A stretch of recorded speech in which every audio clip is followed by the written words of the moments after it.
Good morning, this is Kris Shoemaker, also known as Yehudah ben Shomeyr, and you're listening to Coffee with Kris, the time of the day where we share a cup of coffee and share a bit of the Word of God. This is our second Sidra, our second Aliyah for this Torah portion for this week of Devarim, which means words.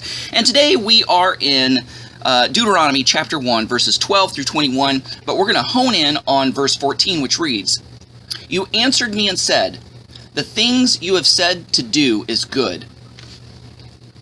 Such a short verse, I'll read it again. "You answered me and said, 'The things that you have said to do is good.'"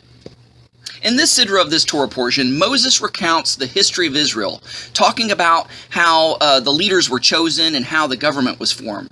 And this teaches us not to be ignorant of the history of our origins and the roots of our nation.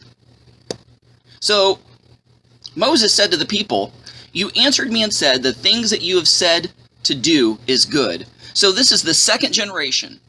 The children of Israel that weren't there the first time around, they weren't there to see the miracles of the exodus from Egypt and the defeat of the Egyptian gods. They weren't there for most of the battles and most of the miracles that took place in the wilderness. They weren't there.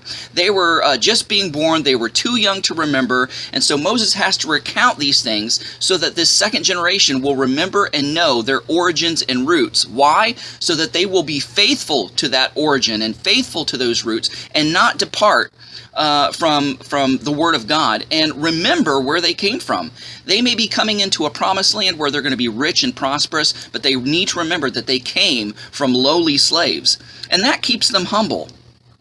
You know, and it's because of this very fact that Canada and the United States has forgotten its Judeo-Christian roots, its Judeo-Christian foundation, that we find ourselves in the moral quagmire that we're in right now in Canada and the United States.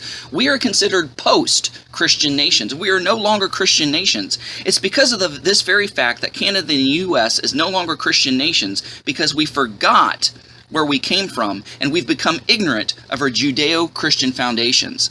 Guys, thanks so much for listening. Go out there and have a great day. Shalom, and God bless.